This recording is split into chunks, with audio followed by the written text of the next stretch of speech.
भंडारा गोंदिया जिला वासियों के लिए खुश खबर है। अब आपका मनपसंद channel BS crime India news अब आपके केबल नेटवर्क पर, जी हां, अपने केबल नेटवर्क के एशियन चैनल नंबर 50 पर उपलब्ध है। BS क्राइम इंडिया न्यूज पर खेल, राजनीतिक, क्राइम, साहित्य व अन्य खबरें प्रकाशित की जाती है। हमारे साथ जुड़ने के लिए तथा हमारे चैनल में खबरें, विज्ञापन आदि के लिए संपर्क करें 8669151757 पर।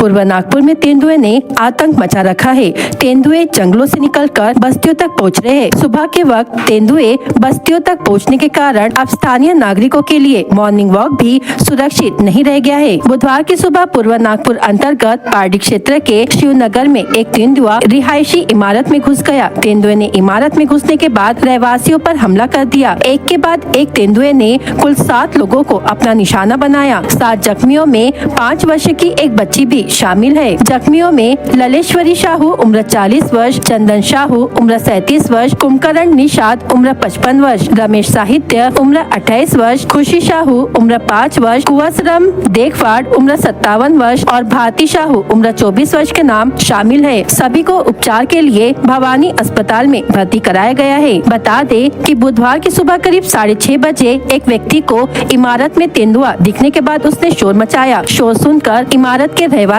बाहर आए। इतने में तेंदुआ आक्रामक हो गया और लोगों पर हमला कर दिया। तेंदुए से बचने के लिए लोग चीख पुकार करते रहे। देखते ही देखते इमारत में आसपास हजारों की भीड़ जमा हो गई। लोगों पर हमला करने के बाद तेंदुआ इमारत की छत पर जाकर छुप गया। कुछ समय बाद वन विभाग और पुलिस बल को घटना की सूचना दी गई। वन विभाग की टीम ने मौके पर पहुंचकर रेस्क्यू ऑपरेशन शुरू किया। वहीं पुलिस बल भीड़ को नियंत्रित करने की जद्दोजहद करता रहा। तेंदुआ इमारत की छत पर छिपा हुआ था। वन विभाग ने बेहोशी का इंजेक्शन तैयार किया। तेंदुए पर निशाना लगाकर डॉट मारा गया। डॉट लगने के बाद तेंदुए ने भागने का प्रयास किया, लेकिन कुछ ही मिनटों में वह इमारत की छत पर बेहोश हो गया। करीब 2 घंटे की मशक्कत के बाद उसे पकड़कर उपचार और निरीक्षण के लिए ट्रांजिट ट्रीटमेंट सेंटर ले जाया गया।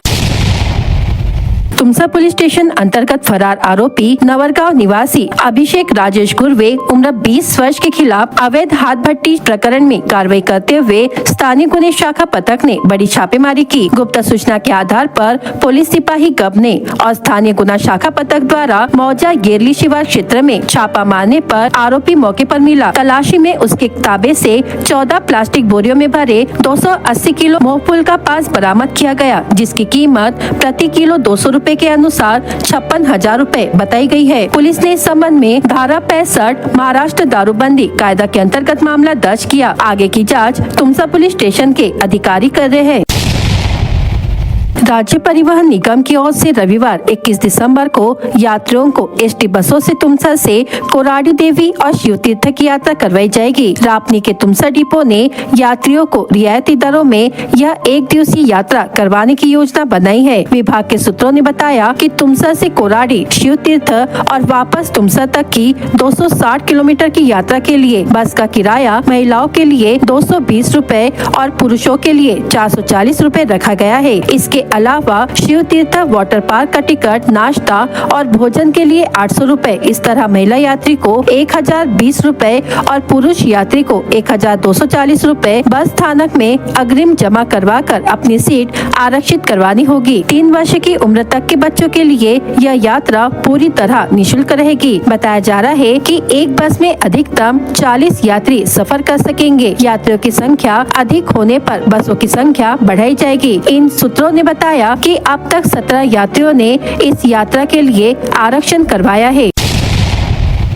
तुमसा पुलिस स्टेशन के अंतर्गत साखड़ी निवासी आरोपी संतोष मनीराम पटले उम्र 63 वर्ष के खिलाफ पशु क्रूरता का मामला दर्ज किया गया है। आरोपी ने मौजा साखड़ी के खेत शिवार क्षेत्र में स्थित अपने खेत में ठंड के दिन होने के बावजूद जंगल से सटे निर्जन इलाके में 20 बैलों को बिना छत, चारा और पानी की व्यवस्था के बांधकर रखा था। बैलों को छोटे छोटे रस्सों से दाटी भीड़ में बांधकर क्रूर व्यवहार किया गया था। पुलिस ने मौके से कुल 20 गौवंश जब्त किए, जिनकी अनुमानित कीमत 2,28,000 रूपए बताई गई है। बैलों में सफेद, काले, लाल और मिश्रित रंगों के पशु शामिल थे, जिनकी कीमत 7,000 रूपए से 25,000 रूपए तक है। यह कार्रवाई पंचों की उपस्थिति में एवं बजरंग दल के कार्यकर्ताओं की मदद से की गई। आरोपी के खिलाफ मामला दर्ज किया गया है। उक्त कार्रवाई पुलिस अधीक्षक नूरुल हसन, अपर पुलिस अधीक्षक नीलेश मोरे तथा पुलिस निरीक्षक बासे के मार्गदर्शन में की गई। आगे की जांच तुमसर पुलिस कर रही है।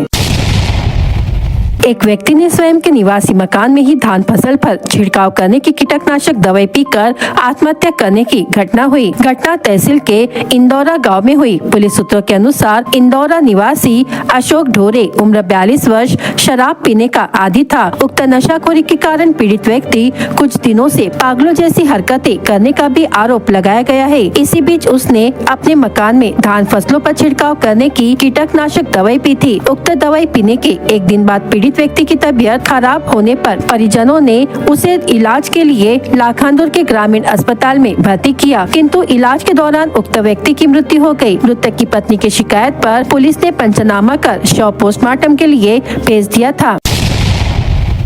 राज्य निर्वाचन आयोग ने भंडारा नगर परिषद के प्रभाग 12A और 15A के लिए नया कार्यक्रम घोषित किया है। इससे पहले 27 से 30 नवंबर के बीच उम्मीदवारों ने प्रचार शुरू कर दिया था। जिलाधिकारी की ओर से संशोधित कार्यक्रम की घोषणा होते ही सभी उम्मीदवारों का प्रचार रुक गया। नए कार्यक्रम के अनुसार बुधवार को दोपहर 3 बजे तक नाम वापसी की अंतिम तिथि थी। अब 11 दिसंबर को चिन्हों का वितरण किया जाएगा। चुनाव चिन्ह वितरण के बाद ही उम्मीदवार दोबारा प्रचार शुरू कर सकेंगे। वर्तमान में किसी भी दल की ओर से बैठकें आयोजित नहीं की जा रही है, लेकिन शहर में मतदाताओं के बीच संभावित विजेताओं को लेकर चर्चाओं का दौर जारी है। इसी बीच आज चुनाव चिन्ह का वितरण हो जाने के बाद प्रचार कार्य का आगाज हो जाएगा। पूरे 9 दिन जोर शोर के साथ चुनाव प्रचार चलेगा।